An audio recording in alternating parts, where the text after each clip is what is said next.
YT studio app যদি আমরা বারবার ওপেন করি আমাদের চ্যানেলটা কি ডিলিট হয়ে যাবে? আমাদের ভিডিও কি আর কোনোদিন ভাইরাল হবে না? আমাদের চ্যানেল কি বুস্ট পাবে না? তো এরকম কিন্তু নানান প্রশ্ন আপনাদের মনে কিন্তু ঘুরপাক খাচ্ছে। তো আজকের এই ভিডিওটা কিন্তু আমি আপনাদের পুরো রিয়েলিটিটা বলবো যে ওয়াইটি স্টুডিও অ্যাপটা ওপেন করলে কি ক্ষতি হয় আর চ্যানেলের উপর কি প্রভাব আসে, সব কিন্তু আমি আজকের এই ভিডিওতে আপনাদেরকে বলে দেবো। তো ভিডিওটা কিন্তু কেউ স্কিপ করবেন না, আপনাদের জন্য কিন্তু খুবই ইউজফুল একটা ভিডিও হতে চলেছে। ভিডিওটা দেখে কিন্তু আপনারা খুব সহজে কিন্তু ডিসাইড করতে পারবেন যে কি করা উচিত আমাদের। তো সবার আগে আমরা এটা দেখে নিই যে ওয়াইটি স্টুডিও অ্যাপটা আসলে কি।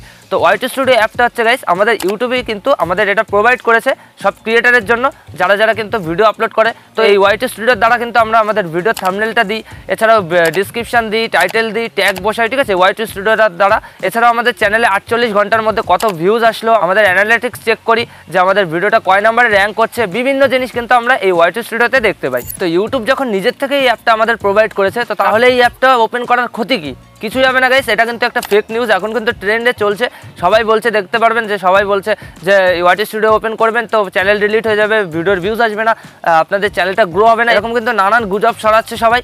তো বড় বড় ক্রিয়েটাররাও কিন্তু এই নিয়ে ভিডিও বানিয়েছে, তো তারাও কিন্তু এরকম বলেছে। তো আপনারা কিন্তু থাম্বনেলটা দেখে ডিসাইড করে ফেলেন যে মনে হয় ওয়াইটি স্টুডিও অ্যাপটা ওপেন করলে আমাদের ভিডিওটা ডাউন হয়ে যাবে, আমাদের চ্যানেলটা ডেড হয়ে যাবে। তাদের ভিডিওটা লাস্ট অবধি অবশ্যই আপনারা দেখুন যে তারা কি বলতে চাচ্ছে। তারা কিন্তু এটা বলছে না যে ওয়াইটি স্টুডিও অ্যাপটা খারাপ, ওয়াইটি স্টুডিও অ্যাপ যদি আপনারা ওপেন করেন তাহলে আপনাদের চ্যানেল ডিলিট হয়ে যাবে, এরকম কিন্তু কোনো কথাই তারা বলছে না। তো আপনারা শুধু থাম্বনেল দেখে ডিসাইড করবেন না, পুরো ভিডিওটা আগে লাস্ট পর্যন্ত দেখবেন। তো ওয়াইটি স্টুডিও অ্যাপের মধ্যে যদি আপনারা বারবার ওপেন করেন তো তাহলে আপনাদের চ্যানেলটা ক্ষতি হবে। কিসে ক্ষতি হবে আমি সেটা বলছি।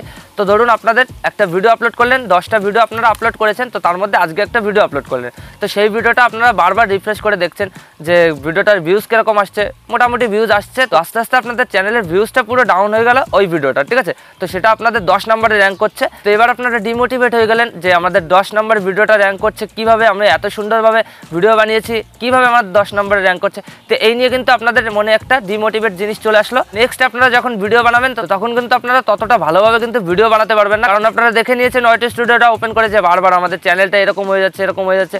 তো এই জন্য গাইস আপনারা কিন্তু ওয়াইটি স্টুডিওতে বারবার ঢুকবেন না, একমাত্র ভিডিও আপলোড করার সময় কিন্তু আপনারা ওয়াইটি স্টুডিওটা ওপেন করবেন, তাহলে কিন্তু আপনাদের পক্ষে ভালো হবে। এমন না যে ওয়াইটি স্টুডিও বারবার ওপেন করলে আপনাদের চ্যানেলের উপর কোনো প্রভাব পড়বে, এছাড়া আপনাদের চ্যানেল ডেড হয়ে যাবে, ভিডিও ভিউজ আসবে না, এরকম কিছুই না, ঠিক আছে। শুধুমাত্র কি আপনি কিন্তু নিজেই ডেড হয়ে যাচ্ছেন, ভিডিও এরকম বারবার অ্যানালিটিক্স চেক করতে করতে আপনারা নিজেই ডেড হয়ে যাচ্ছেন, ডিমোটিভেট হয়ে যাচ্ছেন। তো এটাই ছিল গাইস মেইন কথা, ঠিক আছে। ওয়াইটি স্টুডিও অ্যাপটা বারবার ওপেন করলে কিছুই হবে না, শুধু আপনারা ভিউজটা দেখবেন না যে কত ভিউজ আসলো, তো এটা দেখলেই কিন্তু আপনারা ডিমোটিভেট হয়ে যাবেন। তো আশা করি আমি আপনাদের ভালোভাবে বোঝাতে পেরেছি যে আসলে ব্যাপারটা কি। তো ভিডিওটা ভালো লাগলে লাইক করে দেবেন, আর যদি এই চ্যানেলে প্রথমবার হন তো চ্যানেলটা অবশ্যই সাবস্ক্রাইব করে দেবেন। আর দেখা হচ্ছে নেক্সট ভিডিওতে, ততক্ষণের জন্য টাটা।